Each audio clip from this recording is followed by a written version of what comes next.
반갑습니다. 돈쌤 정현두입니다. 제 강의는 듣고 싶은 이야기보다 들어야 할 이야기, 알아야 할 이야기를 준비하고자 하는데요. 사실 유튜브 알고리즘 이런 것들은 아무래도 그 보는 분들의 선택을 받아야 되니까 듣고 싶은 뉴스를 얘기하면 더 조회수나 이런 건 도움이 되겠지만, 사실 그거보다 정말 중요한 건 시장을 제대로 보는 거니까요. 들어야 할 이야기들을 준비해 두도록 하겠습니다. 이번 주 이야기는 이제서야 주식을 해야겠다라는 생각을 하시는 분도 계시고, 하고 있었는데 이제 좀 제대로 해야겠다, 좀 더 늘려야겠다, 이런 생각을 하고 시장을 보니까 참 고민이 많으신 것 같아요. 고민이 많은 이유는 하나겠죠. 너무 많이 오른 거 아니냐, 이제. 지금 이제 더 새로 뭔가를 한다거나 아니면 좀 늘린다는 게, 참 어렵다는 얘기를 최근 들어 많이, 차라리 코로나 때 그 한창 때보다 한동안은 좀 조용하더니 이제 이런 질문을 좀 많이 주시더라고요. 그래서 한번 해도 되나, 늘려도 되나, 그럼 시장이 어떻게 됐나 한번 얘기를 해볼 건데, 최근에 그 사이에 게임스탑 이런 것 때문에 잠깐 조정이 있었어요. 근데 게임스탑에 대해서는 워낙 많이 다른 영상이나 이런 데가 많이 보셨을 건데, 저도 이제 그거에 대한 이야기는 이제 그건 따로 할게요. 이거는 중요하지만 크게 이거 뭐라고 해야 될지 모르겠는데, 나름 재밌고 큰 의미 있는 일이지만 그렇게 중요하진 않은, 그 시장의 흐름을 바꿀 만한 그런 만한 이슈는 아닌 것 같고, 그냥 유동성이 많고 개미가 많다 보니까 별의별 일 다 있네, 이 정도 수준인 것 같고, 물론 이런 것 때문에 공매도나 이런 것들을 하고 있는 헤지펀드들은 또 다른 위험을 봤으니 예전보다는 좀 다른 전략을 좀 쓰겠다, 이 정도까지 영향이 있겠지만 시장 전체 방향을 바꿀 건 아니니까, 일단은 다른 영상 때 한번 정리를 해드릴 거고, 일단 이번 게임 스탑에서 하나 느낀 거는, 역시 조정이 올 줄 알았는데 뭘로 올지는 참 맞추기가 어렵다. 그러니까 이걸로 조정이 올 줄은 상상을 못했다는 거죠. 근데 사실 미국 개미들이 생각보다 빨리 항복을 해서, 좀 전에 보니까 이거 한창 때 한 400 넘지 않았나요? 근데 지금 보니까 이제 한 40 몇 불까지 내려와 있던데, 거의 10분의 1 토막이 됐죠. 근데 10분의 1 토막이 대단한 게 아니라 그렇게 올라갔다는 게 대단한 거니까. 아무튼 그것도 잠깐이었습니다. 이거는 모르겠습니다. 테슬라가 지금 공매도 관련해 가지고 얘기가 나와서 말인데, 공매도 때문에 주가가 떨어질 것 같으면 테슬라가 왜 오릅니까? 전 세계에서 지금 가장 공매도가 많은 게 테슬라일 텐데. 예. 사실 그래서 그 공매도라는 건 정말 좀 어려운 투자법이고, 나중에 개미들도 공매도로 하게 되면 그럼 웬만하면 안 하는 게 낫지 않을까, 이런 생각을 합니다만, 그래서 이것 때문에 시장이 될 건 아니었고, 할 얘기가 있었는데 까먹었다. 아무튼 어, 조정의 트리거를 찾기가 생각이 날 듯 말 듯 안 나네요. 그냥 넘어가겠습니다. 그래서 일단 거의 포기하려고 하니까 생각이 나네. 그래서 이 공매도를 해도 테슬라라든지 뭔가 이게 성장 스토리라든지 뭔가가 있는 것들은 모르겠습니다만, 게임스탑 같은 경우는 매출은 오히려 작년에 더 줄었죠. 물론 이제 백신 퍼지고 이렇게 되면 좀 올라오긴 하겠지만, 주가가 이렇게 올라온 만큼 팬더멘털이 올라오겠습니까? 그건 아니잖아요. 이제 말 그대로 이 가격은 그냥 개미들이 뭉쳐가지고 영차 끌어올린 게 다기 때문에, 이게 버틸 수가 없는 거죠. 그냥 우리끼리 올라갈 때 의리하지만, 이제 좀 아니다 싶으면 이제 다 도망가면 끝나는 거기 때문에, 사실 오래 갈 것도 아니었고요. 시간 문제라고 했는데 생각보다 빨리 진정이 된 것 같습니다. 진정이 된 것 같고, 그러고 나니까 일단 나스닥은 오늘 조금 밀리고 있는 것 같아요. 지금 강의 찍기 전에는 0.5% 상승으로 출발했다가 0.6% 정도 이제 하락이니까 장중에 한 1% 정도 밀리고 있는 것 같은데, 사실 14,000을 넘었지 않습니까? 이거 사상 최고치 찍었으니까 신고식 한다 생각해도 크게 무리는 없을 것 같고요. 그리고 우리나라도 물론 나스닥보다는 이제 좀 약하긴 하지만, 약간 옆으로 좀 1100을 가지고 이제 공방전을 벌이고 있는 것 같은데, 딱히 조정이라고 보기는 어렵죠. 그냥 쭉 가다가 좀 멈췄네? 정체하고 있네? 근데 사실 우리 코로나 이후로 회복할 때 일자로 계속 올라온 거 아니었거든요. 그 사이사이에 정체 구간도 있었고 바삭 오를 때도 있었습니다. 예, 그런 거 보면 뭐 이거 조정은 뭐 사실상 이것 때문에 조정은 사실 끝난 거 아닌가 하는 생각이 들어서 시장이 생각보다 빨리 방향을 다시 돌려잡았다는 게 지난 며칠간 시장을 보신 분은 알 수 있을 것 같고요. 그리고 또 재밌는 게 뭐 제가 지난 강의 때 일본하고 이제 한국이 많이 오른다고 말씀드렸는데 최근에 일본이 더 좋아요. 일본이 더 좋습니다. 지금 니케이가 물론 이때는 이제 그 말도 많고 탈도 많은 그 일본 버블이니까 이때 한 4만 근처 갔다 갔다 했던 걸로 기억해요. 근데 그 이후로 이제 90년, 91년 그때 이제 붕괴가 됐으니까 그 이후로 처음으로 이제 3만에 도전하고 있습니다.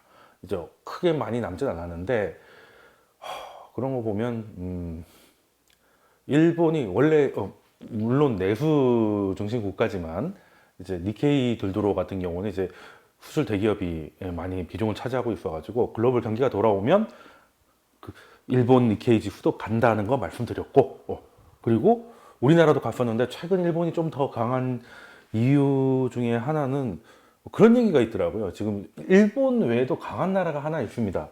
저는 개인적으로 바이든 행정부의 출범으로 가장 수혜보는 다른 국가를 생각하면 인도라고 생각하거든요.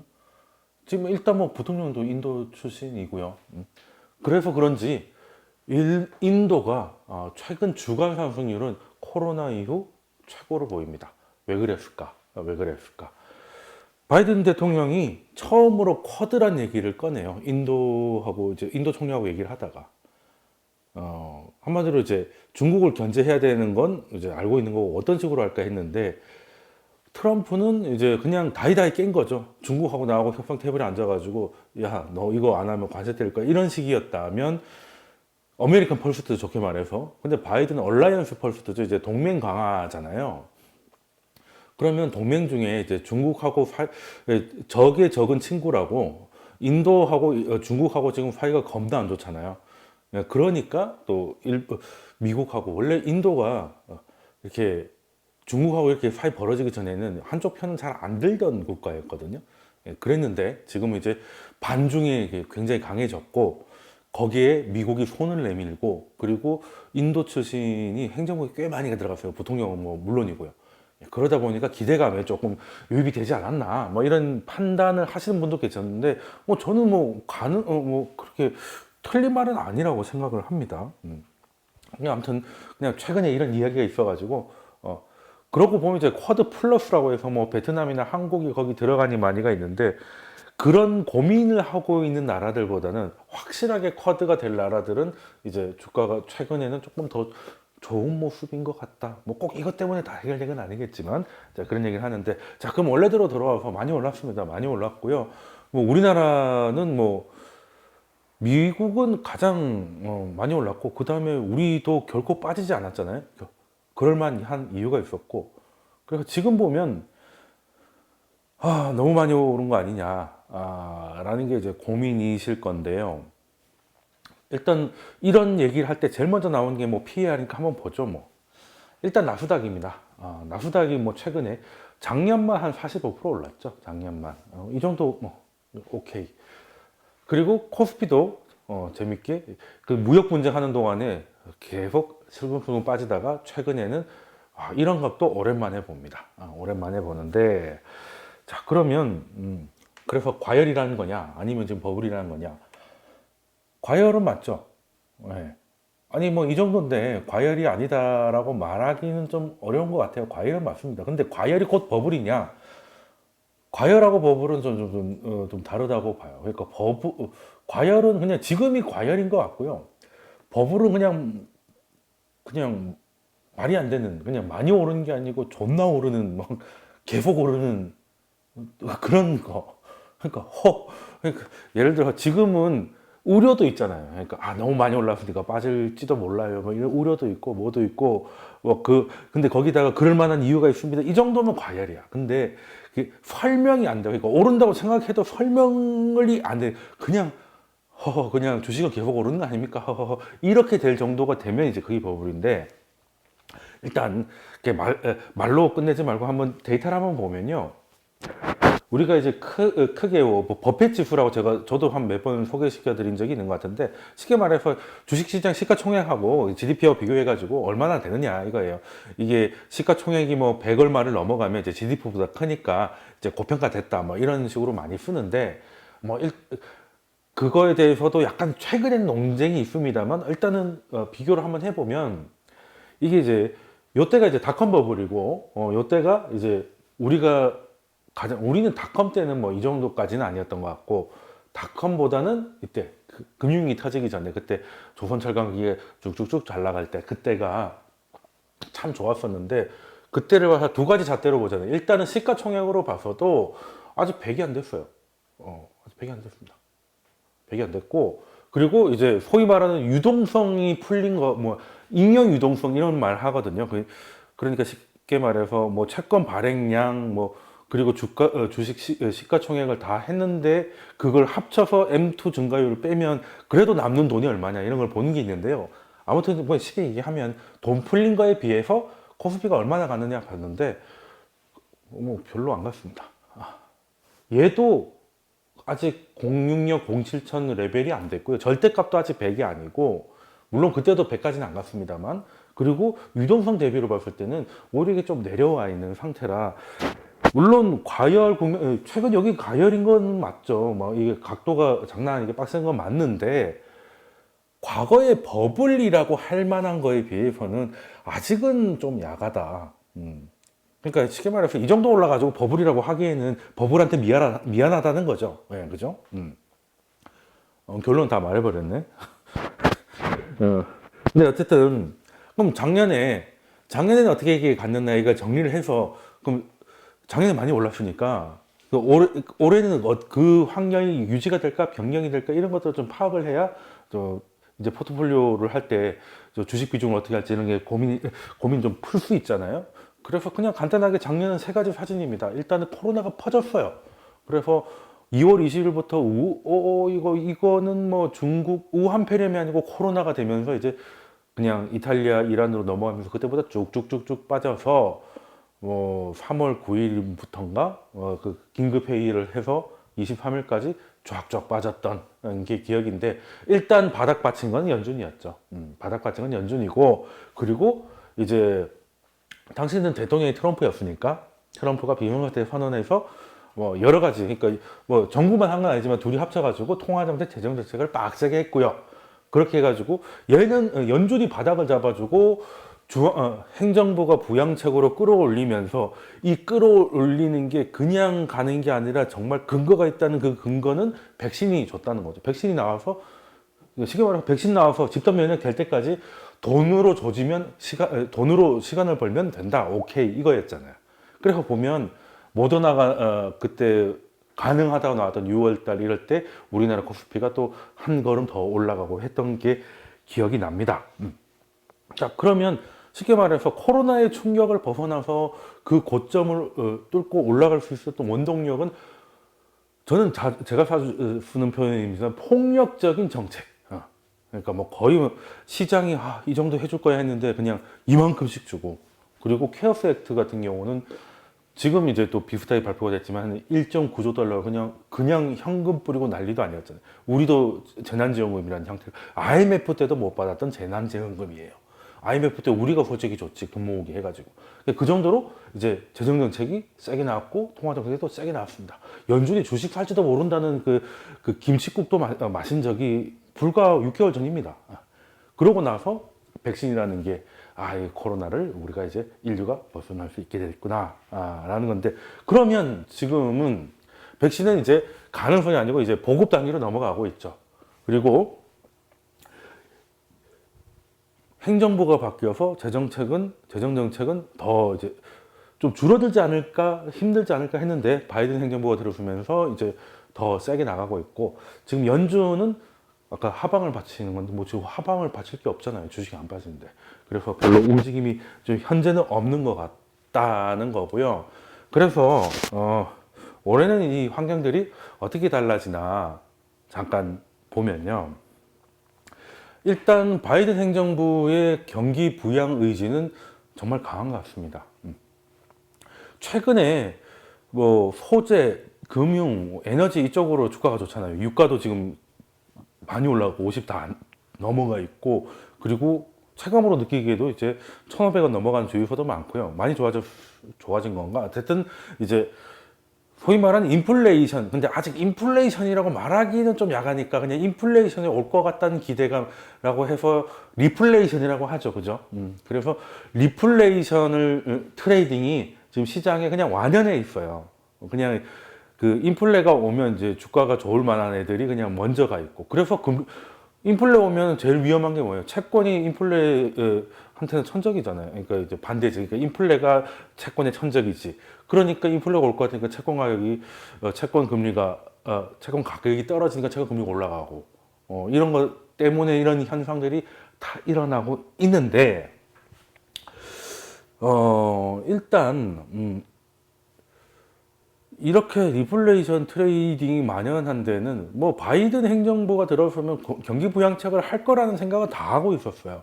근데 생각보다 좀 빨리 하는 것 같습니다. 그리고 의지가 1.9조 달러가 일단 하원 통과하고 상원 통과했는데, 상원 통과한 게 하원 통과랑 한 거랑 내용이 좀 달라서 다시 지금 하원으로 가서 하원에서 이제 표결을 하는데, 뭐 아시다시피 하원은 상원보다 더 민주당이 장악하고 있으니까 그냥 통과 가능성은 굉장히 높고, 그리고 민주당 안에서도 저도 3월 18일까지는 그냥 다 해서 현금 지급, 1차는 현금 지급이고, 현금 지급까지 그냥 쏘자라는 게 그건데, 그 시장의 기대, 그리고 저의 기대보다도 빠릅니다.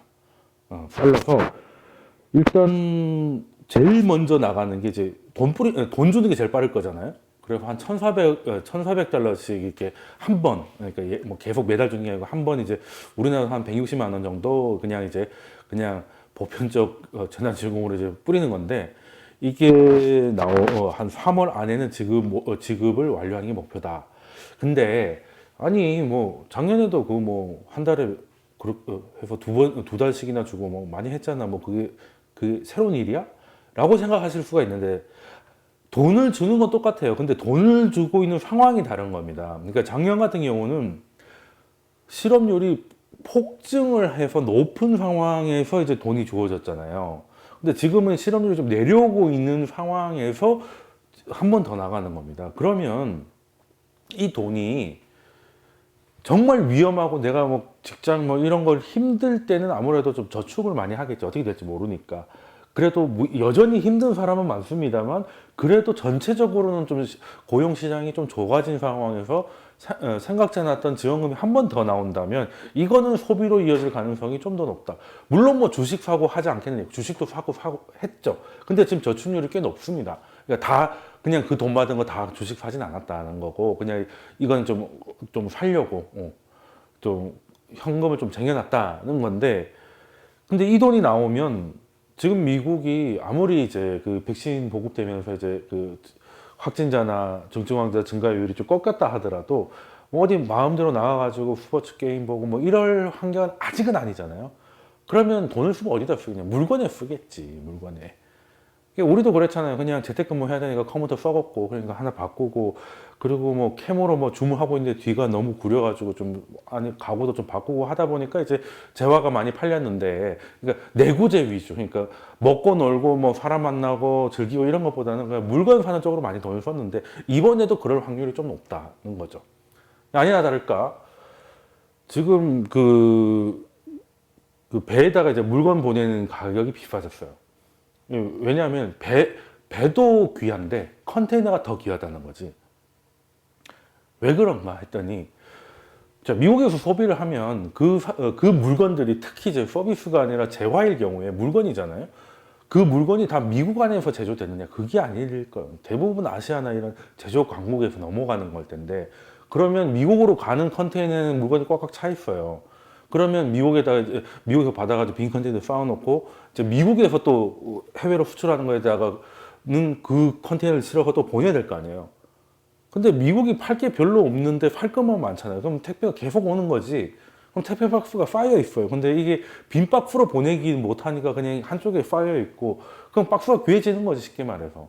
그래서 그게 구하기가 어려워졌고, 그 비용이 높아진 거죠. 근데 이번에도 마찬가지일 것 같습니다. 지금 미국의 산업 생산 이런 것들이 미국의 늘어날 소비를 다 커버할 수 있겠느냐? 그건 아니에요. 그리고 미국은 원래 제조업이 그렇게 그렇게 많지 않죠. 그래서 지금 이 캘리포니아 보면 이제 배들이 기다리고 있습니다. 이게 물건 내려놔야 되는데 항해에 그 접안할 수 있는 게 한계가 있으니까 막 내려놓는다고 해서 줄을 서 있는 상태고, 그리고 뭐 150만 원 뭐 한 번 더 주는 거하고 그 난리냐고 하는데, 중요한 거는 실업자들이잖아요. 실업급여를 9월 언제더라? 9월 30일까지, 그러니까 뭐 9월 말까지 준다고 했으니까 9월 말이 끝나면 10월이잖아요. 그러면 내년, 아니, 올해 3분기까지는 미국이 소비가 확 줄어들 가능성은 현재는 별로 없네. 근데 지금도 솔직히 소비가 작은 게 아니거든요. 그러니까 금융위기 때는 소위 돈 좀 있다는 사람들도 집을 많이 샀다가 이제 많이 날라갔으니까 이제 저축 그 소비 성향이 많이 죽었을 것이고, 뭐 펀드도 날라가고 집값도 날라갔으니까 뭐 돈 쓰고 싶겠어요. 그런데 그때는 이제 은행들이나 이런 애들이 리스크 관리 잘못해가지고 잘못됐으니까, 은행이 잘못해서 사고 쳤는데 뭐 국가가 나서가지고 뭐 국민한테 돈 주고 이러기는 조금 문제가 있어서 그때는 양적 완화나 다른 걸로 했지, 이렇게 소비 진작은 조금 약했단 말이죠. 그래서 리먼 브로더스 사건이 금융위기가 터지기 전 수준으로 돌아가는데 1년 넘게 걸립니다. 개인 소비가. 근데 지금 코로나 같은 경우는 즉각적으로, 이건 누구 잘못이 아니죠. 물론 중국 잘못 같기도 하지만 어쨌든 뭐 잘못은 아니겠지. 자기들도 뭐 자살하고 싶진 않았을 테니까. 네. 아무튼 그렇게 돼서 이거는 누가 딱 금융위기 때처럼 뭐 서브 프라임 뭐 이렇게 나오는 게 아니니까, 그냥 돈을 줘서라도 빨리 막아야겠다라고 하다 보니 4개월 만에 코로나 이전 소비를 이미 회복을 했었어요. 그리고 지금 이제 그 위에 단계인데, 지금 현금을 더 주고 실업급여를 또 9개월 정도 연장하겠다는 거죠.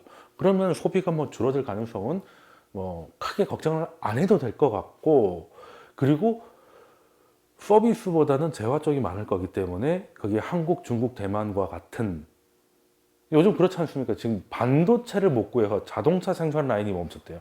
이런 세상입니다, 지금. 그러니까 그런 상황이 되다 보니 이제 우리나 한국, 중국, 대만 이런 데가 조금 유리한 상황이 될 거고, 물론 이런 상황을 기대했기 때문에 우리가 지금 공방을 하더라도 2천 얼마가 아니라 3,100에서 공방을 하는 거죠. 그러면 다 반영된 거 아니냐? 근데 이거는 이번에 나온 거고요. 그래서 내년 경제가 좋아지고, 그래서 한국, 중국이 좋을 거라는 얘기는 다 하고 있었고, 그리고 지금 이제 전망을 하는 게 내년 1분기 전망이 지금 전망 중에 제일 길죠. 뭐 10년 후에 전망 이런 거 의미가 없을 테니까. 근데 그런 것들이 조금 이런 것 때문에 올라가고 있어요. 그러니까 앞으로는 올해 한국 경제가 수출이 잘 될 거라는 건 이미 어느 정도 반영은 돼 있지만, 그 잘 될 거라는 거에 조금 더 좋아질 것인가, 뭐 이런 것들이 이제 중요하겠죠.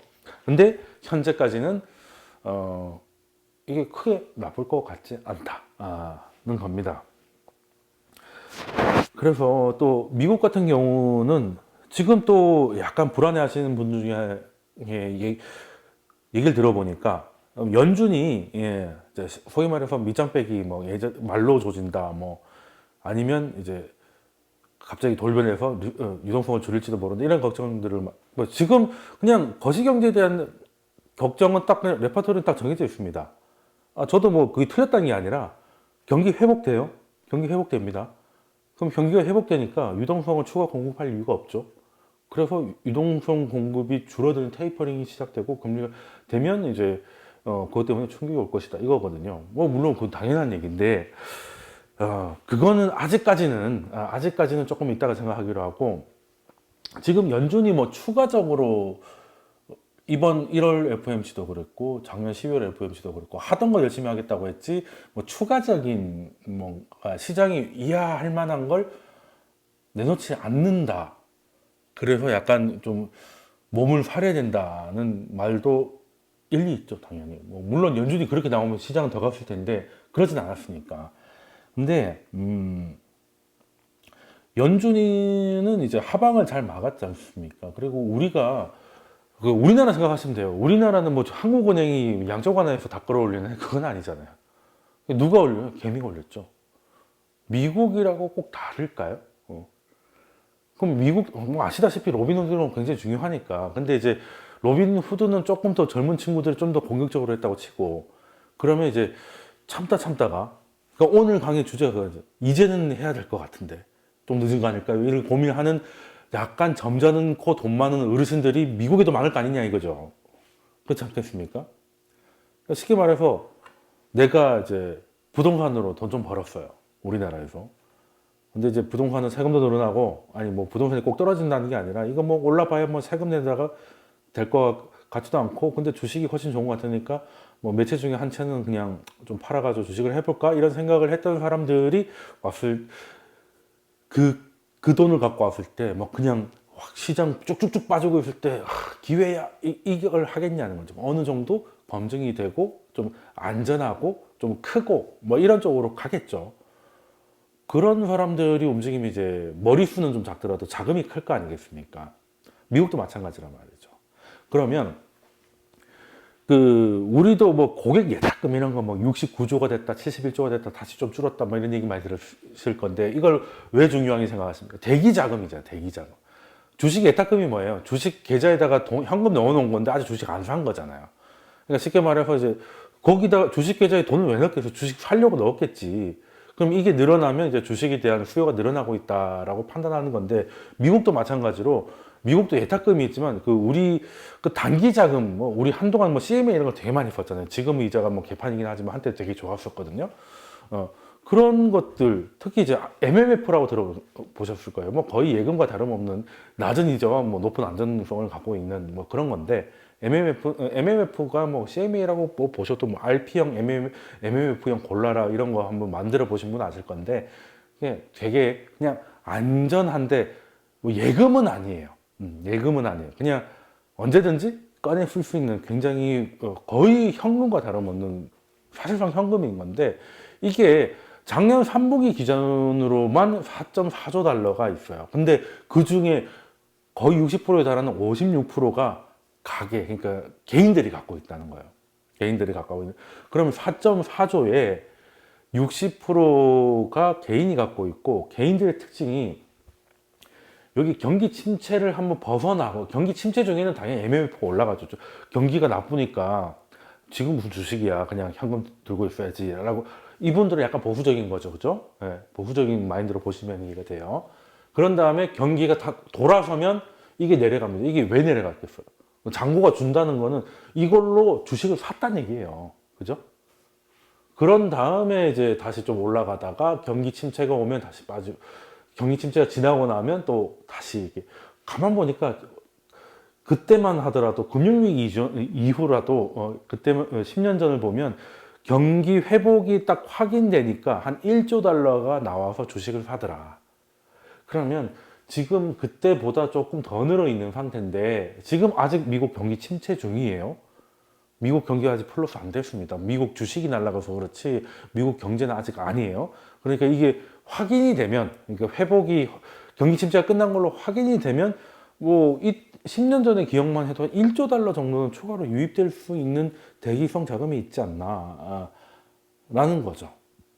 그러면 요즘 뭐 열심히 연기금이 뭐 구조로 팔아제끼고 해도 개미가 다 받듯이 뭐 미국도 어느 정도 받아주지 않을까요? 그랬던 것들이 있어서 지금 뭐 시장에 뭐 연준이 예전같이 뭐 그렇게 선물 보따리 안 푼다고 해서 당장 뭐 유동성이 줄어든다 이런 걱정은 굳이 안 하셔도 될 것 같다는 거고, 그리고 내년 한 3월 좀 지나고 한 2분기 정도 때 되면 이제 거의 이제 경기 침체는 사실상 끝날 것 같은데, 끝나면 이런 대기성 자금도 들어올 가능성이 좀 있다. 그래도 이제 저도 사실 뭐 투자할 때 가장 중요한 기관이 연준이라고 생각하는데, 그 연준의 하나 디테일 하나에 조금 집중하시는 분들이 최근에 좀 늘었어요. 유튜브나 이런 것들이 많아져서 이제 뭐 저같이 이렇게 연준 이야기를 하시는 분들이 많아서 그런지 모르겠는데, 그럼 연준한테 주식시장은 뭘까요? 주식쟁이는 우리는 연준은 정말 중요한 곳이거든요. 우리 팔자를 바꾸는 곳이에요. 뭐 위로든 아래든. 근데 연준의 입장에서 주식시장은 뭘까? 그리고 지금의 주식 연준은 또 과거랑 같을까 이런 생각을 좀 해보면 저는 좀 명확하다고 봅니다. 일단 예전에 시장 그 시장이 무너지면 연준이 나와서 시장을 구하잖아요. 그게 주식 시장이 예뻐서기보다는 벤버냉키가 그 얘기를 했습니다. 특히 양적 완화 이런 약간 당시에는 낯설었던 정책들을 하면서 비난도 많이 받았을 거 아니겠습니까? 그럴 때 왜 그렇게 하냐라고 했더니 이제 그 유명한 발언이 있죠. 월스트리트에서 일어나는 일은 메인 스트리트에서 중요하다는 거예요. 쉽게 말해서 주식 시장이나 금융 시장이 작살이 나면 그것만 끝나는 게 아니라 실물 경제도 타격을 받기 때문에 실물 경제를 살리기 위해서 주식 시장을 구한다는 거죠. 어떻게 보면. 그러면 주식 시장이 많이 오른다고 해서 지금 고용이나 실물 경제가 여전히 힘든데 굳이 금리를 올려서 얘를 잡으려고 얘부터 작살을 내야 되겠느냐? 저는 그게 아니라고 보고 그래서 연준은 물가는 오를 게 뻔하죠. 왜냐하면 작년에 유가가 뭐 순간적으로 마이너스도 갔고 했는데 지금 50몇 불이잖아요. 그것만 쳐도 뭐 순간적으로는 한 뭐 5% 정도 나올 수도 있어요. 뭐 연간으로 하면 모르겠습니다. 뭐 순간적으로. 그러니까 그걸 미리 해서 자기는 고용을 보겠다고 한 게 얘는 뭐 거의 막 예고됐고 거기에 대해서는 답을 많이 말씀드렸지. 일시적인 그런 슈팅 현상이 기저 효과로 인한 슈팅 현상이 물가를 구조적으로 계속 끌어올 수라고 생각할 수 없기 때문에 그건 무시하겠다고 그냥 파월의 답을 얘기를 해줬고요. 그래서 저는 그거라고 봅니다. 일단은 지금 이제 그 평균 물가 목표제도 사실 그 출발은 그 지금 재무장관이 된 옐런의 고압 경제거든요. 고압 경제를 한 줄로 줄여라라고 하면 다소가 아니라 이제 자산 시장이 굉장히 뜨겁고 그래서 경기가 과열되는 게 그 고용 시장에서 소외된 사람들한테도 고용의 기회를 주는 거라면 차라리 계속 압력을 넣어서 경기를 뜨겁게 유지하는 것이 온당하다는 거거든요.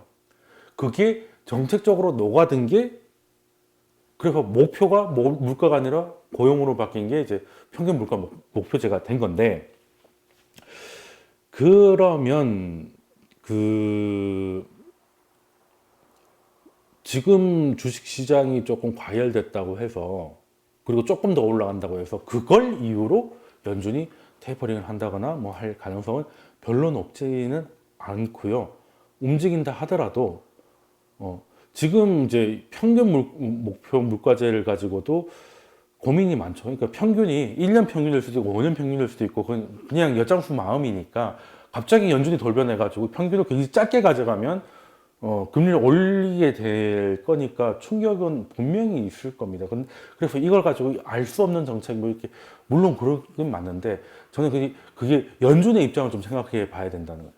그러니까 연준은 지금 최근 들어서 뭐 회사채 매입 뭐 이런 것들 말만 하고 거의 안 해서 거의 걷어들이고 그리고 RP에 대한 뭐 단기 시장에 대한 뭐 들어가는 것들 이런 것들 거의 당장 필요 없는 것들은 다 걷고 있어요. 그래서 이걸 보고 우려하시는 분도 계시거든요. 연준이 왜 지금 당장의 시장에서 쓰진 않지만 그래도 그걸 빼버리면 좀 그런데 우리가 왜 안 쓰는 물건도 버리려고 하면 귀해 보이잖아요. 그런 거가 있는데 굳이 왜 이렇게 자꾸 치울까? 뭔가 다른 생각이 있는 게 아닐까? 물가 상승 우려를 미리 걱정한 게 아닐까? 많은 생각을 하시는 것 같은데 저는 카드 확보라고 보는 거죠. 그러니까 지금은 당장 필요가 없기 때문에 일단은 좀 싫다 하더라도 뺐다가 다음에 문제가 생기면 그때 다시 꺼내면 되지.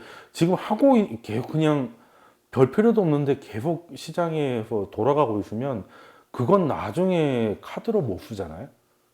그럼 연준의 입장에서는 뭐 고용도 살리고 하니까 목표가 할 일이 되게 많습니다. 근데 할 일이 많은데 자꾸 카드를 잃어버리면 이거 써버리고 없애버리면 연준의 영향력이 떨어지고 그러면 이제 시장이 평상시는 괜찮을지 모르겠지만 뭐 약간 특이하게 반응할 때 연준이 뭔가 할 수 있는 게 별로 없는 것이 사실 시장한테는 큰 부담이 될 수 있거든요. 연준이라는 최종 대부자가 딱 버텨주고 있어야 되는데 제가 이제 할 일이 없는 거 아니야? 이렇게 되면 이제 아주 골치 아파지는 상황이 오니까, 그리고 연준 입장에서는 카드 확보가 좀 필요하고요. 그리고 이거 뺀다고 해서 시장은 지금 살아나는 거 아니니까. 그리고 주식시장 과열 얘기 나오는데 뭐 굳이 또 부양을 위해서 그냥 깔고 있을 필요도 없고, 그리고 확실히 실물 경제 정확히 말하면 고용 때문에, 그때 회사채 매입할 때 보잉이었잖아요. 그 보잉 회사채 관련해 가지고 얘기할 때 뭐라고 했습니까? 그냥 뭐 어떻게 보면 대마불사일 수도 있지만, 그냥 많은 고용인을 가지고 있는 회사가 부도가 나면 실업자가 많이 쏟아진다 이거였거든요. 그러니까 그냥 지금은 정말 간단하게 고용을 중심으로 하고 있고, 고용이 안 괜찮으면 그냥 주식시장은 날아가든 말든 나는 신경 안 쓸 것이다. 그리고 고용이 괜찮으면 좀 시장이 좀 흔들린다 하더라도 다음 위기를 위해서 다시 금리를 올린다거나 할 상황이 높은데, 그리고 어쨌든 지금은 물가가 좀 올라가고 있고 앞으로 더 올라갈 거라는 기대 물가가 더 높아지고 있으니, 이걸 가지고 제가 여러 번 말씀드렸던 실질금리 폭을 어느 정도 유지를 하는 쪽으로 가는 것 같다는 건데, 지금은 마이너스 1% 정도인데 거기서 크게 움직이진 않고 있어요. 뭐 물론 이게 마이너스 폭이 더 깊어지면 시장은 좋아하겠지만, 그건 이제 연준한테 달린 거죠. 근데 지금은, 그래서 지금 뭘 봐야 되냐, 실질금리 마이너스 폭이 빠르게 줄어드느냐가 좀 중요할 것 같습니다.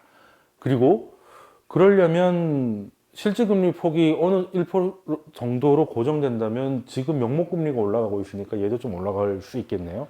그러면 이 명목금리는 어디까지 용인을 할 거냐, 어디까지, 그걸 이제 시장하고 기싸움하면서 알아내야 되겠죠. 지금 이제 뭐 한때는 0.7 뭐 이 정도까지 내려갔던 국채금리가 지금 0.12 뭐 이런 식으로 와 있잖아요. 이게 그냥 쉽게 결론부터 말씀드리면 1.5 정도 되면, 1.5가 코로나 이전에 최바닥이었잖아요. 미국 국채금리, 장기금리로. 그러면 이제 1.54를 넘어간다는 거는 이제 경기가 코로나 이전으로 완전히 이제 코로나를 이제 넘어서는 걸로 이제 가는 거니까, 그때는 무슨 소리야, 아직은 멀었어 하는 생각들도 있을 것이고, 이제는 이제 뭐 찍어놓으면 돈이 얼마인데 가는 거지 이렇게 생각할 수도 있는 건데, 그때 공방이 좀 있을 것 같고, 그리고 1.5 정도 되면 지금 1.1, 1.2에 비해서 이자가 그래도 3, 40% 올라지는 거니까, 미국의 재정 부담이, 그러니까 지금 미국이 국채를 많이 발행을 해서 지금 경기 부양을 하려고 하는데, 쉽게 말해서 이자가 비싸지는 거잖아요. 그러니까 요거는 좀 부담스러울 거라서 무작정 올라가는 걸 내비두진 않을 거다. 그럼 어떻게 할 것 같냐? 지금 한 달에 1200억 달러씩 양자환을 하고 있는데, 지금은 그냥 단기물하고 장기물하고 똑같은 비율로 사요. 그냥 돈은 공급하는데 특정 금리를 건드리지 않는 식으로 가는데, 만약에 장기 금리가 연준이 생각하기에 어느 정도 선을 넘고 그게 정부에 부담이 되고, 이게 또 실물 경제에 부담을 줘서 고용을 또 나쁘게 할 것 같으면 1200억 달러 중에서 상당 부분을 장기채로 매입을 해서 장기채 금리를 낮추는 그런 게 좀 나오지 않을까. 근데 그걸 고민하기 전에 그 마음 급한 시장과 연준의 고민이 첨예할 때는 변동성이 좀 커질 가능성이 있겠다라는 거고요. 그리고 지금은 사실 뭐 연준이 더 돈 보따리를 풀지 않는다 하더라도 돈은 남아 도는 것 같습니다. 지금 여기 보면 이게 정크본드라고 하죠. 그러니까 하이힐드도 아니고 그냥 정크본드. 정크가 뭔지 아시죠? 그냥 뭐 이게 뭐 햄버거 이런 거 정크푸드라고 하잖아요. 근데 정크푸드 치고는 뭐 굉장한 음식이긴 합니다만, 어쨌든 정크본드라고 하면 이제 그냥 망해도 되는, 그러니까 엄밀히 말하면 하이힐드예요. 근데 하이힐드라는 게 말이 좋아서 고수익 채권이지, 왜 고수익이 있습니까? 잘 망하니까 고수익이지. 근데 얘들의 금리가, 우리가 이제 삼성전자 다니는 직원하고 프리랜서하고 은행 대출 갔을 때 금리가 같을 리가 없잖아요. 그죠? 근데 은행들이 뭐 그냥 너나 할 것 없이 막 돈을 줄 때는, 빌려주려고 할 때는 둘의 금리 차가 줄어들겠죠. 그것도 그런 스프레드를 잘 보셔야 되는데, 지금 역대급으로 내려왔습니다. 지금 4가 깨졌어요. 쉽게 말해서 이제 정크로 불리는 회사채도 금리가 4%가 채 안 된다는 겁니다. 그 정도로 이제 참 이제 조금 이자 준다 그러면 돈들이 막 몰려다니는, 저는 이제 톡방에서도 뭐 건조가 없다 이런 표현을 썼는데, 그 정도로 지금은 그 일들, 그러니까 이자 그리고 성장이 희귀한 시대다. 그 정도로 유동성은 넘치고 있다 라는 거고요. 그래서 이제 리스크를 좀 다르게 생각해야 될 것 같습니다. 지금까지는 연준이 돈을 찍고 뭐 이런 식으로 해서 경기가 나쁜데 그걸 받치고 있다가, 그 상황에서 연준이 뭐 태도를 바꾸거나 밑장을 빼면 꼬꾸라질지도 모른다는 게 또 하나의 리스크였다면, 과거에 지금까지 리스크였다면, 이제는 경기가 너무 좋아져서 연준이 23년 말까지 제로 금리를 유지하겠다는 약속을 못 지켜서 막 몸을 베베 깨우는 그런 상황이 지금은 이제 그게 리스크가 돼버렸죠. 그래, 근데 그럴 만한도 한 게, 이게 어떤 거냐면, 이게 그 EPS 전망치인데, 그 단기 말고 이제 3년에서 5년 정도, 그러니까 좀 중장기 텀으로 보는 거죠. 이건 이제 사이클적으로 좀 길게 보는 건데, 이게 지금 뭐 무섭게 올라가서 미국이 건국 이유가 맞는지 모르겠는데 한 여하튼 사상 최고치를 찍었습니다. 24%가 됐는데, 이게 2000년 이전에는 19%가 최고였습니다. 그러니까 역대 건국 이래 최고치가 맞죠. 그러면 EPS가 뭐예요? 기업 이익이잖아요. 기업 이익이 빡세게 늘어날 것 같다는 전망이 늘었는데, 그게 지금 당장 뭐 현금 주고 이런 수준이 아니라 그냥 3년에서 5년 롱텀으로 봤을 때 그렇다는 거예요. 그럼 미국 경기가 생각보다 좋겠네? 좋을 수도 있겠네? 옐런 그 재무장관이 그렇게 했거든요. 그러니까 지금 이제 상원 통과되기 전에, 그러니까 1.9조 달러의 부양책이 상원 통과되기 전에 인터뷰에서, 이게 통과가 되면, 1.9조의 경기 부양책이 통과가 되면 연준이 생각하는 완전 고용 한 4% 이하의, 그러니까 코로나 이전의 실업률로 돌아가는 게 내년 말까지면 가능하다. 근데 부양책을 하지 않으면 25년까지는 기다려야 된다. 그러면 이 부양책이, 그런데 재밌는 건 이 부양책이 2차도 있대요. 그린을 밀어주기 위해서. 바이든이 뭐라고 했습니까? 그린에만 2조를 따로 투입하겠다고 했잖아요. 진짜 그렇게 할지 모르겠는데, 진짜 2조 달러를 한 4년인가 5년 나눠서 신재생 에너지나 뭐 이런 데도 투자하겠다고 해서, 그래서 뭐 ESG랑 엄청나게 날아갔지 않습니까? 근데 거기 만약에 진짜 해버리면은 1년에 우리나라 GDP만큼은 거기다 투자되는 건 장난 아니겠죠. 근데 그것도 지켜봐야 되겠지만, 근데 의지는 강력해서 뭔가 좀 나올 것 같아요.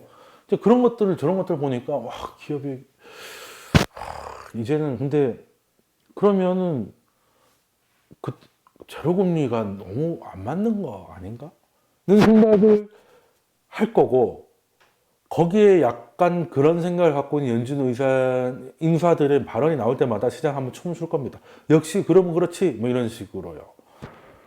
그건 좀 봐야 되겠습니다만, 근데 일단은 지금 올해로 포커싱을 하면, 일단 미국 경제는 생각보다 잘 돌아오고 있는 것 같아요. 왜냐하면 뭐 재정하고 통화 정책이 가장 적극적이었잖아요.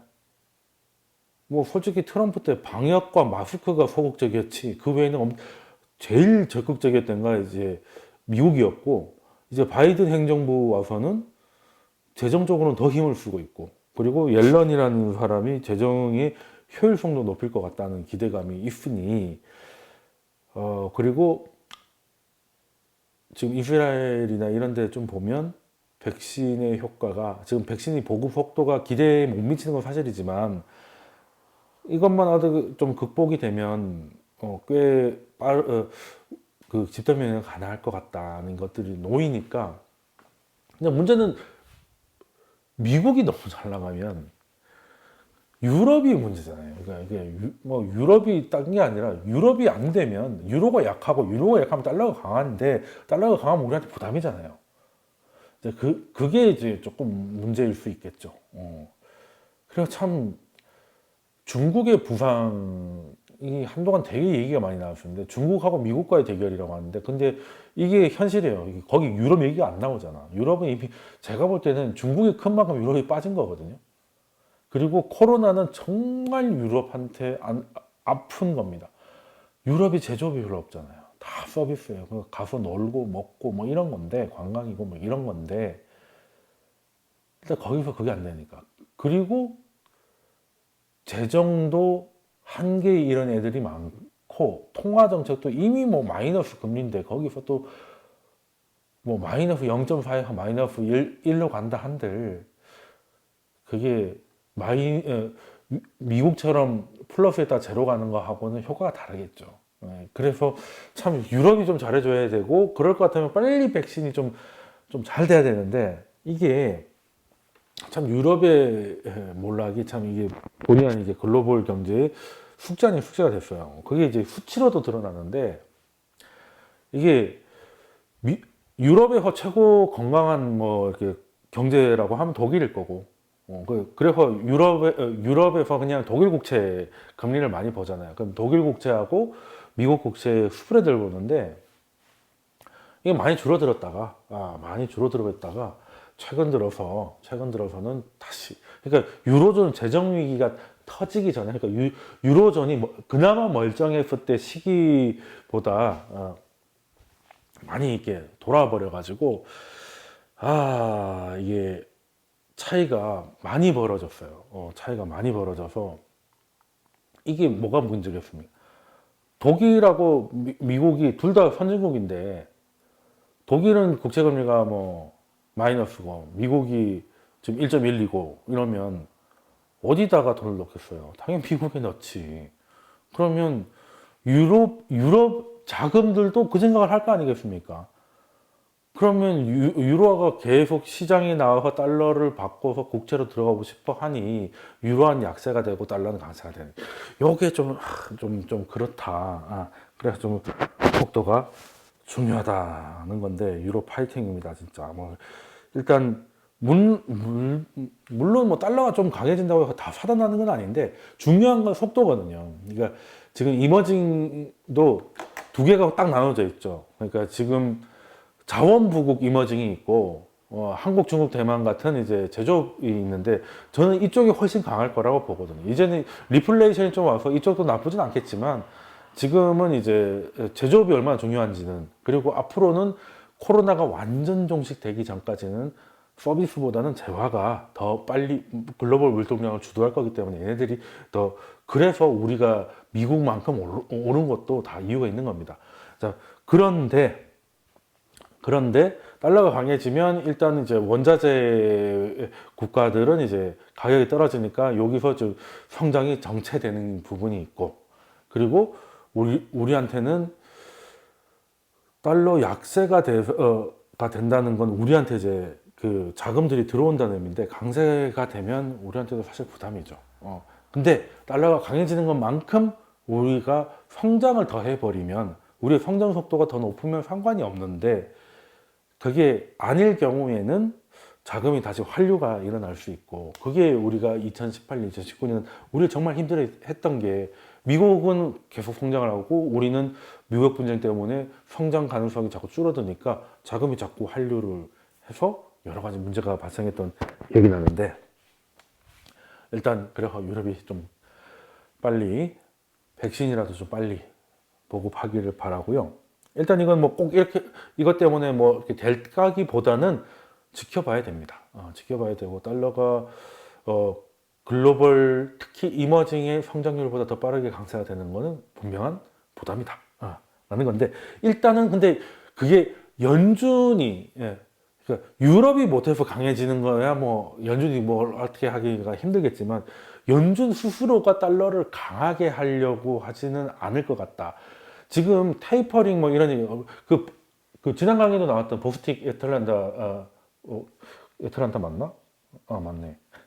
보스틱 애틀란타 그 지역 연준 총재가 그 테이퍼링도 얘기를 했고 심지어는 뭐 그런 얘기도 했죠. 금리 인상도 가능하다는 얘기를 했었는데 그 이후로 파월이 이제 그런 긴축 관련 발언을 하지 말라고 항고령을 내렸다는 보도가 있어요. 근데 그 보도가 사실인 것 같은 게 보프틱 총재가 나와가지고 자신의 발언은 실수였다라고 합니다. 실수였고, 그리고 또 얘기를 한 게 연준은 경기를 충분히 뜨겁게 달구는 것이 장기적인 통화 정책의 목표다. 이게 뭐겠어요? 고압 경제잖아요. 충분하고 뜨겁게 달궈가지고 고용 시장에서 소외된 사람까지 다 끌어안겠다는 거죠. 왜? 미국은 제조업보다 서비스업 중심이니까 충분히 뜨겁고 달궈져야만이 코로나 이전에 그런 실업률을 다시 볼 수 있다는 거거든요. 그러면 이제 지역에는 보프틱 총재가 전화 받아요. 파월이 전화합니다. 그딴 소리 하지 말라고. 가서 재 뿌리는 소리 잘 말라. 그랬더니 이분이 또 상황 파악을 잘 하셔가지고, 아이고, 제가 실수를 했네요. 라고 바로 움직이시는데, 그래서 지금 연준은 일단은 이제 고압 경제를 잘 이해하면, 연준 자체가, 예상됐던 것보다 훨씬 빠르게 테이퍼링을 한다거나, 기습적으로 뭔가를 한다거나 할 가능성은 현재로서는 좀 낮아 보이고, 꼭 그걸 떠나서라도, 왜, 잠재 GDP하고 이제 그 실제 GDP 뭐 이런 걸 가지고 이제 갭을 보는 게 있는데요. 이걸 보고 이제 중요한 것 중에 하나가 아웃풋 갭이라고 합니다. 이게 이제 지금 이 주황색이 아웃풋 갭인데, 이게 지금 코로나 이후로, 코로나 전에는 경기가 좋았죠. 그래서 이제 실업률이 뭐 3.6 이렇게 나왔잖아요. 그러니까 이게 무슨 말이냐면, 이게 플러스라면 지금 지금 현재 미국 경제가 경제 활동을 풀로 했을 때 충분히 돌아가면 이게 제로거든요. 근데 그거보다 좀 과열돼서 공장이 녹아내릴 정도가 되면 이제 이렇게 플러스로 전환되기도 합니다. 그러니까 쉽게 말하면 잠재 GDP는 이제 약간 평균이라고 해야 되나? 그러니까 이 정도는 해줘야 되는 게 있는데 그걸 넘어갈 때도 있고 모자랄 때가 있는데 지금은 뭐 아시다시피 뭐 코로나도 작살났다가 올라오고 있는데 아직 많이 남았습니다. 아직 많이 남아서 지금 시장에서는 인플레이션이 이제 다시 다가올 거니까 물가를 올려야 된다. 이런 그거야 워낙 연준이 오랫동안 인플레이션 파이팅을 해왔기 때문에 그런 생각을 하시고 온 건 무리가 없다고 생각하는데 그게 아니라 연준이 지금 뭘 보고 있죠? 실물 경제가 왜 중요합니까? 고용을 하니까. 그래야 미국이라는 경제가 돌아가니까요. 근데 지금 이만큼이 안 돌아가고 있다니까? 근데 물가 조금 올랐다고 해가지고 지금 금리를 올려가지고 다시 끌어내릴 그런 건, 그래서 파월이 그 얘기 하잖아요. 금융위기에 또 다른 경우는 충분하지 않았을 때 미리 출구 전략을 해서 말 그대로 정신이 출구되는 일이 벌어진다는 거잖아요. 그러니까 그것도 하나의 교훈이라고 얘기를 했거든요. 그러면 적어도 이 정도까지는 오든가, 그러니까 테이퍼링은 그겁니다. 그러니까 금리 인상은 브레이크 밟는 거죠. 브레이크 밟는 거고, 양적 완화는 뭡니까? 제로 금리나 양적 완화는 악셀을 밟는 거죠. 그죠? 근데 테이퍼링은 양적 완화를 하는데 하는 양을 줄이는 거잖아. 1200 했다가 1100 했다가 뭐 이런 식으로. 그럼 악셀에서 힘을 좀 빼는 겁니다. 그리고 테이퍼링이 끝나면 그냥 브레이크도 아니고 악셀도 아닌 상태로 가는 거죠. 그러다가 금리가 올라가면 브레이크 밟는 거고. 그러면 지금은 여기까지 가야 되는데 악셀에서 굳이 힘을 빼야 되겠습니까? 이 정도는 가야 악셀에서 해서 그냥 이제 악셀에서 떼도 관성에서 여기까지 가겠지. 그러다가 어느 정도 되면 이제 금리를 올려가지고 좀 정리를 하든지 이렇게 되지 않겠습니까? 그래서 지금은 아웃풋 갭만 보더라도 테이퍼링은 뭐 21년, 그러니까 올해 말쯤부터 살짝 얘기하다가 내년 초쯤에 이게 조금 이렇게 어느 정도 그 어나운스가 나오고, 그러니까 뭐 파월 입에서 나온다든지 아니면 뭐 연준 의장이 바뀌면 의장 입에서 나오든 하고 22년 말쯤에 시작이 돼서 1년 동안 착착 줄여가다가 24년쯤에 금리 인상을 한번 하지 않을까라는 게 일단은 저는 그렇게 생각을 하는데 뭐 앞으로 변수가 없다면 이 정도 속도라면 그렇다는 겁니다. 그래서 지금은 당장 주식 많이 오르고 또 인플레이션이 다시 온다 뭐 이런 거 있는데 지금 그것 때문에 유동성을 급격하게 줄일 가능성, 테이퍼링을 좀 빨리 시행할 가능성은 조금 낮지 않나? 조금 낮다라고 보고 있고요. 그러면 이게 결론은 더 간다는 얘기잖아요. 더 간다는 얘기. 예전에 68년부터 71년까지 이어졌던 게 이제 니프티 피프티라고 해가지고 지금하고 비슷해가지고 참 자주 나오는 건데 그때 막 50개의 종목이 쭉쭉쭉 가면서 이제 시장을 끌고 올라가다가 그때 끝이 뭐였냐? 뭐 그 중동인 전쟁으로 인한 금리 인상 때문에 이제 당시 성장주가 꺾이면서 그 시장이 끝이 났거든요. 이제 그건 강의에서도 몇 번 설명을 드렸고, 그러면 이번에도 뭐 사실 크게 다르진 않을 수 있다. 그래서 파티의 끝이라는 거는 저는 오늘은 파티가 아주 조금 더 남았다라고 얘기하는데 파티가 안 끝나는 건 아니죠. 언젠가는 또 하락장이 한 번은 올 거 아니겠습니까? 네. 그러면 뭘로 오겠느냐? 변심에서 올 것 같다.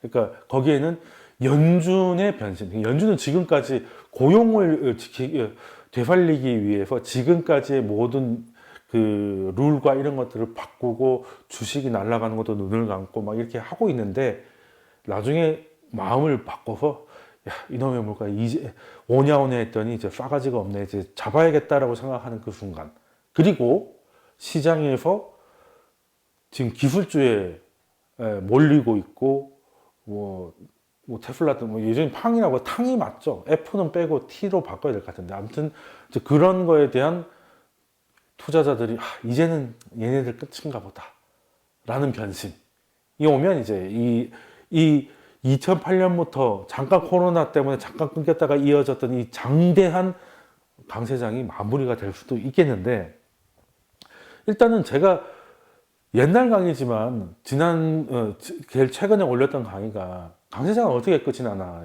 강세장이 어떻게 쉽게 말해서 파티가 어떻게 끝나냐 통화정책이 빡쳐서 그래요.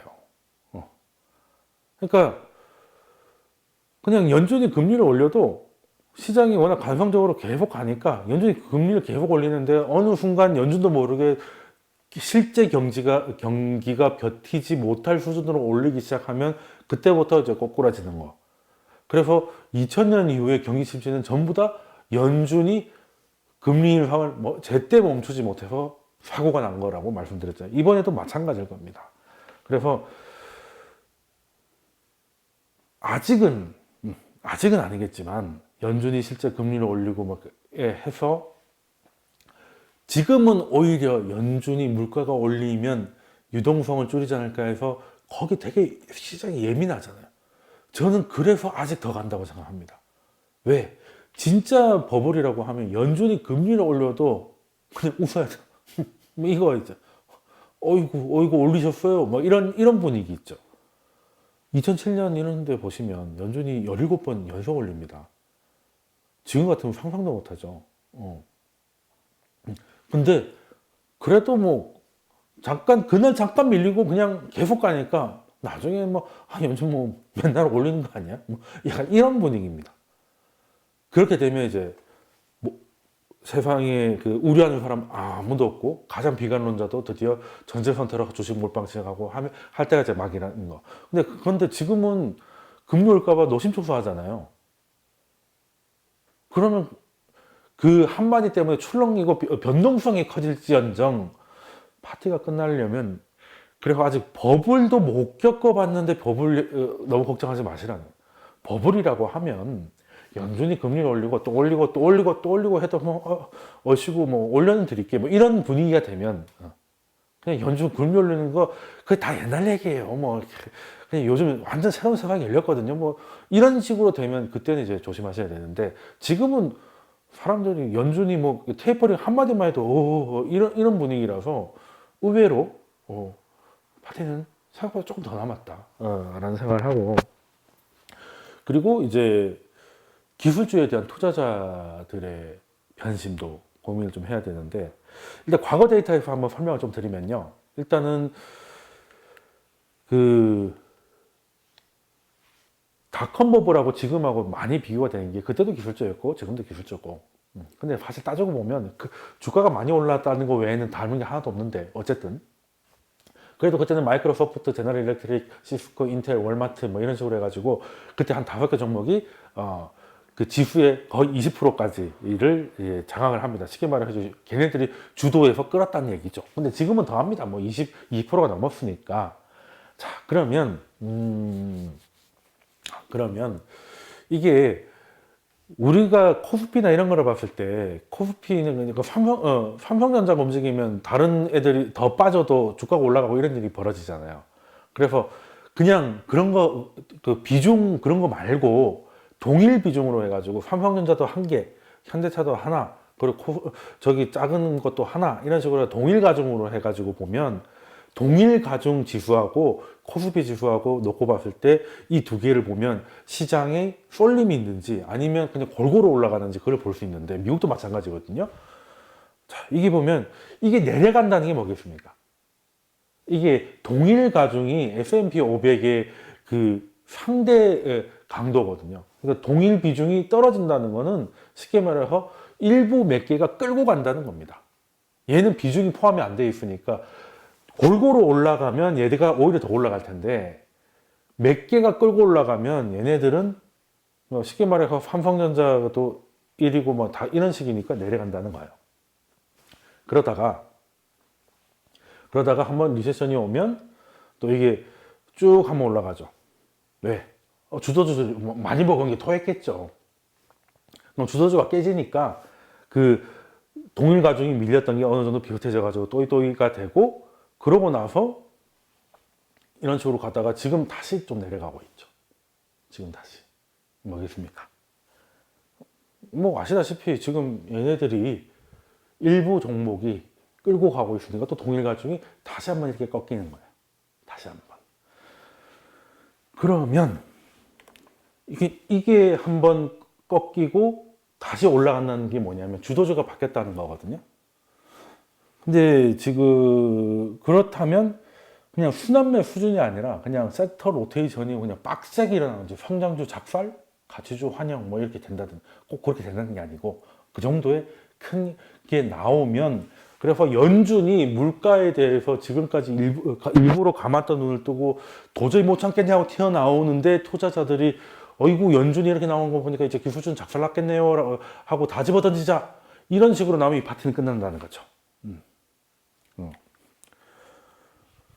근데 연준 입장에서는, 연준뿐만이 아니라 지금 전 세계 중앙은행들은 어떻게 보면 새로운 실험을 하고 있는 거예요. 그죠? 연준이 주도하고 있고. 그래서 이렇게 하면, 정부는 뭐 현금을 살포하고, 중앙은행들은 뭐 살 수 있는 거 다 사고, 뭐 양적 완화, 기축통화국들은 양적 완화 그냥 싹 다 하고, 뭐 사실 기축통화가 아닌 나라들 중에 좀 우량한 나라들은 얼추 유사의 양적 완화도 하고, 이렇게 해가지고 전 세계가 이런 식으로 공격적으로 달려든 적이 없는데, 이렇게 해서 경기가 진짜 살아나느냐, 그러니까 내가 자전거를 이렇게 밀어주고 있는데 이걸 놔도 쫙 가느냐, 이걸 한번 봐야 되잖아요. 그런데 지금 당장 연준이 나와가지고 야 이건 아닌 것 같아 라고 하기에는 연준 입장에서도 그러진 않을 것 같습니다. 지금은 이 실험이 성공하는 걸 봐야 되지 않을까. 이런 공격적이고 적극적이고 심지어 폭력적이기까지 한 정책이 끝내 경제를 살려낼 수 있는가 라는 걸 봐야 되잖아요. 근데 아직은 그게 아닙니다. 아직은 그게 아니에요. 왜? 주가는 날아갔지만 경제는 아직이니까요. 지금 작년에 중국 빼고 성장률 보십시오. 적어도 1, 2년은 더 있어야 이 방식이 가능하다는 게 워킹을 했다는 걸 봐야 될 거니까, 연준은 그게 되면 지금 양전화 한다고 욕하는 사람 없습니다. 벤버네키 욕 허벌나게 처먹었지만 하나 이제 어떻게 보면 임상 실험인 거지. 이게 되면 다음에 뭐 코로나가 됐든 뭐가 됐든 다음에도 이런 형태로 가야 된다는 거고, 그 다음 옵션을 또 경제학자들이 또 고민하고 해야 되니까 이런 부분이 있을 것이고요. 그리고 이제 닷컴 뽑을 때는 발언, 저도 강의에서 말씀드린 발언제에서 나왔잖아요. 얘네들 뭐 말이 좋아 기술주지, 돈 한 푼도 없어가지고 몇 달 안에 망한 애들 천지 빼깔입니다. 이래가지고 한번 나와가지고 작살이 났잖아요. 뭐 진짜 걔네들은 그냥 꼬마 먹고 살았으니까. 근데 그런 형태, 만약에 지금 기술주, 대형 기술주, 뭐 탕이든 뭐든 애들이 이 사이클을 마무리한다고 하더라도 닷컴 버블 때처럼 그냥 뭐 하나가 숨겨진 비밀이 빵 터져가지고 나올 것 같진 않아요. 왜냐하면 닷컴 버블 때는 돈을 못 벌었잖아요. 돈이 없어가지고 얘네들 지금 월급도 한 7개월 주고 나면 없어. 뭐 이런 보고서가 나오니까 까보니까 뭐 여기에는 알만한 애들이 다 있고 이제 더 이상 현금 조달이 안 되고 매출이 별로 없고 적자니까 그냥 쓰러져 간 거였거든요. 근데 지금은 다릅니다. 그러니까 지금은 뭐가 다르냐면 물론 위험한 말일 수도 있어요. 그 다르다는 게. 근데 이제 다른 부분도 분명히 말씀드려야 되는 게 일단은 IPO가 그때는 미쳤습니다. 그러니까 99년에만 400개가 IPO. 지금도 뭐 IPO 열심히 하는데 400개씩까지는 안 하잖아요. 그중에 그리고 걔네들은 그 쉽게 말해서 그냥 뭐 한 4년도 안 된 애들이 대부분이었습니다. 4년도 안 된 애들이 하루 1년에 400개씩 막 나스닥에 쏟아졌다니까. 거기에 진짜 제대로 돈 버는 애들 기술이라고 다 성공하겠습니까? 투자라고 해서 뭐 100% 성공할 수 없듯이 기술이라고 해서 100% 성공할 수 없거든요.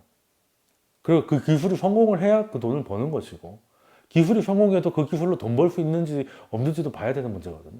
근데 그때는 너무 과했다.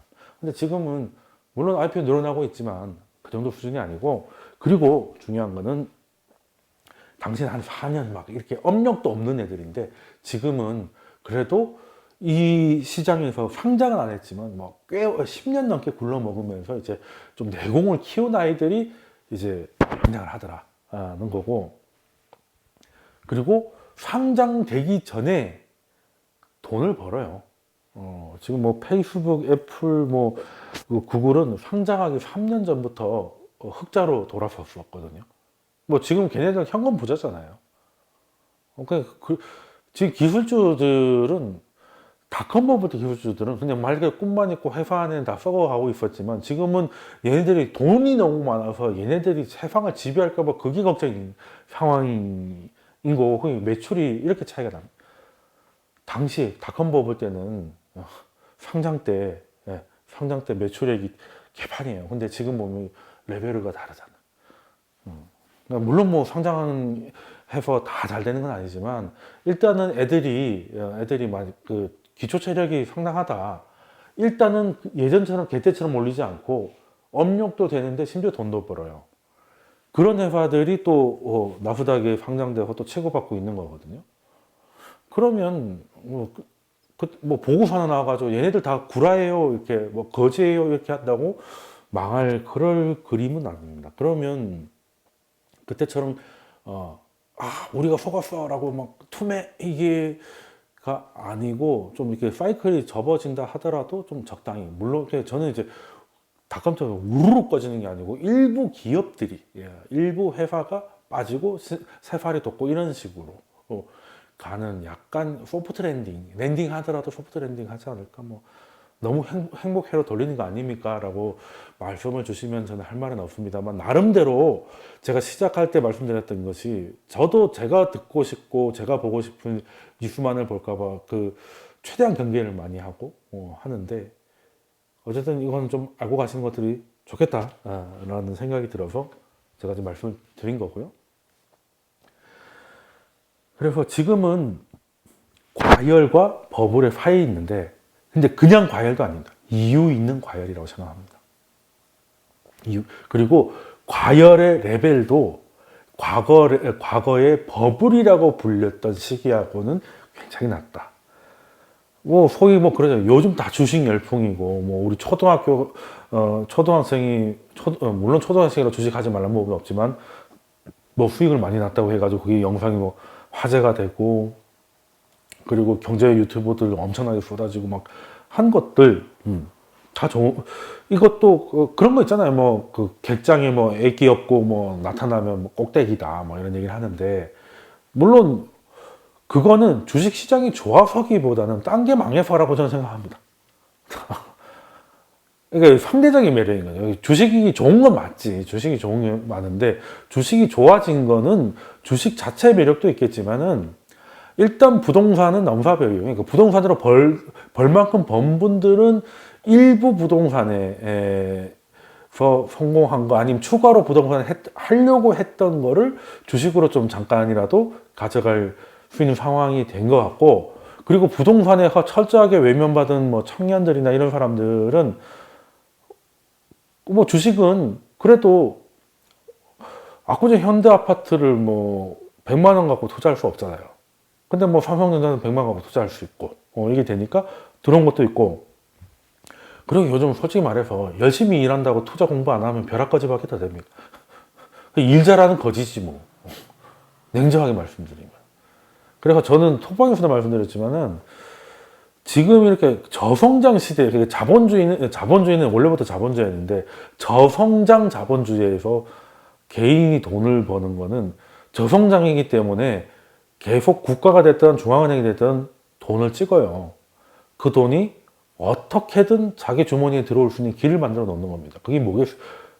창업을 해서 투자를 받든 아니면 내가 창업할 능력이 안 되면 뭐 서울에 아파트를 사든지 아니면 주식을 사서 유동성의 힘이 나를 밀어줄 수 있도록 세팅을 해놔야 되는 거잖아요.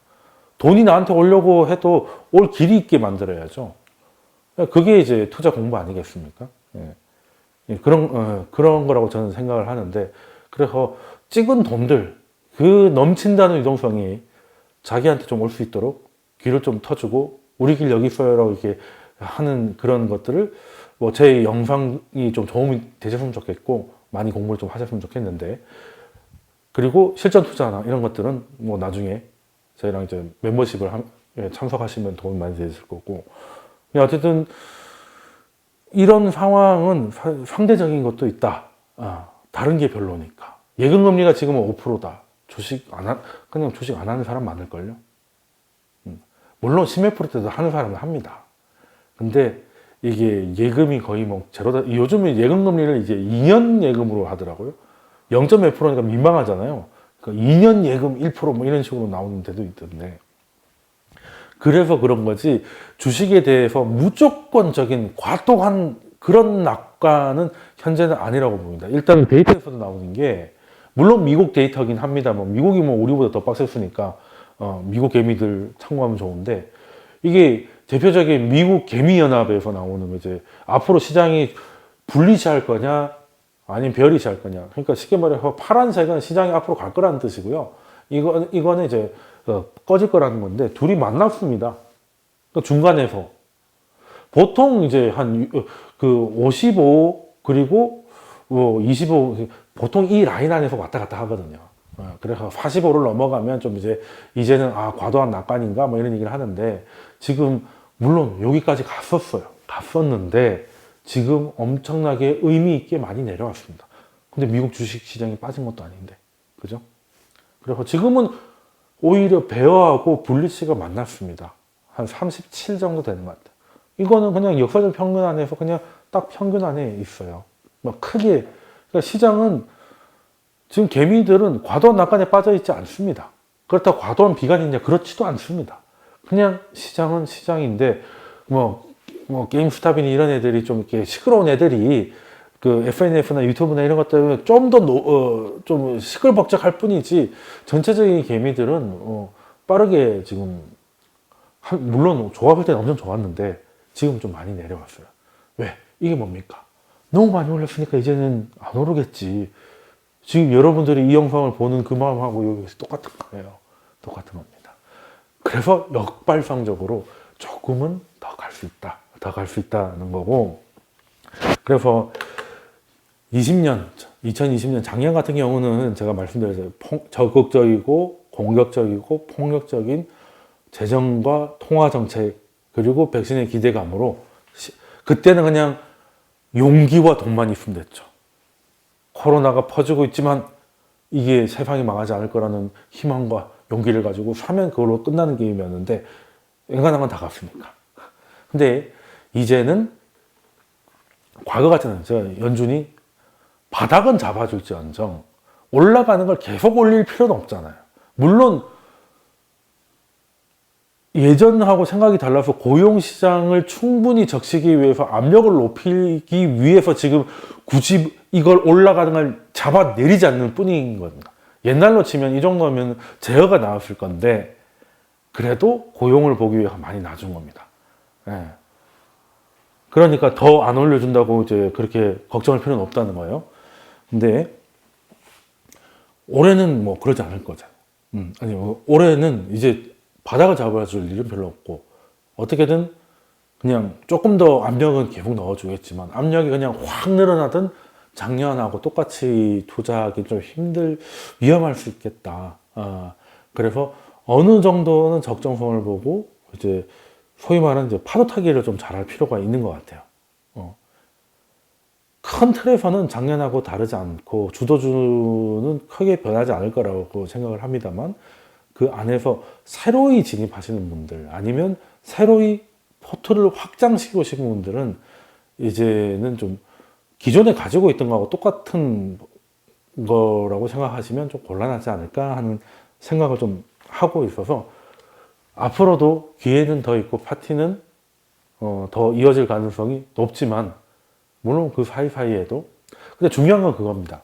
개미들이 언제 빠져나왔냐 개미들이 근데 고점 대비 한 20% 정도 빠지면 개미들이 이제 포기하고 많이 나가거든요. 그래서 지금 뭐 달러가 강해져서 한번 충격이 올 수도 있고 뭐 여러 가지로 충격이 올 수도 있는데 그 충격이 고점 대비 20%는 넘지 않았으면 하는 바람이 있고 그리고 지금까지 역사적으로 봤을 때 아무리 강세장에서도 한 15% 정도는 늘 그냥 별 이유 같지 않은 걸로도 나왔습니다. 20%를 넘기지 않으면 좋은데 20%를 넘어갈 때는 약간 구조적인 위험이 들어요. 많이 올라서 빠지는 거는 고점 대비 지수 기준으로 한 15%인데 20%가 정도 올라가려고 하면 기업 이익이 좀 떨어져야 돼요.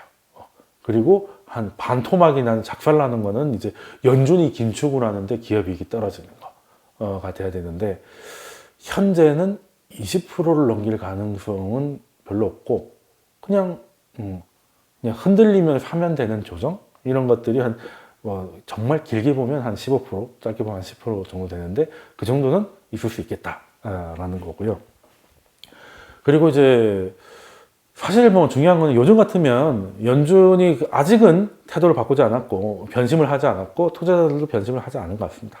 그럴 때는 뭐 다른 거 이런 거 저런 거 보는 것보다 내가 투자하고 싶은 회사의 사업 보고서를 읽고 이 회사가 이제 어떻게 뭘로 돈을 벌 건가 뭔가를 하고 있나 이런 걸 보는 게 차라리 도움이 될 게 높고 그리고 그런 회사 좋은 회사를 찾게 되면 또 진입과 손절 라인 설정하고 그것도 설정했으면 잘 지켜야죠. 그냥 딴 거 없습니다. 증시는 제가 매번 마지막에 드리는 말씀이 있죠. 그냥 손실은 짧게 가져가야 됩니다. 손실을 짧게. 그럼 손절 칼같이 라는 거죠. 근데 시장이 그냥 그 15% 정도 나올 것 같다. 뭐 이러면 이제 거기서 그 이탈가를 어떻게 손절 라인을 어떻게 설정하냐 뭐 이런 거에 문제지 그것만 결정 잘하면 뭐 크게 어려운 거 공부 안 하셔도 되긴 하거든요.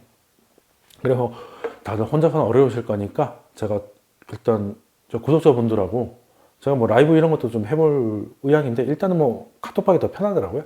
그래서 오픈 채팅방도 만들어서 거시경제에 대해서 뭐 서로 얘기도 하고 하는 방이 만들어졌으니까 제 그 설명란에 보면 참여 방법 나와 있으니까 참여해 주시면 감사하겠고요. 그리고 일단 설 전에 한번 녹화를 해서 올려드리려고 해서 오늘 올해 들어서 새로이 이제 투자를 하려는 분 그리고 투자를 늘리시려는 분들한테 현재 상황 그리고 앞으로 얼마나 더 갈 그 기회가 있나 이런 것들을 전체적으로 한번 얘기를 한번 드린 것 같은데 도움이 되셨기를 바라고요. 조만간에 또 영상으로 찾아뵙도록 하겠습니다. 감사합니다.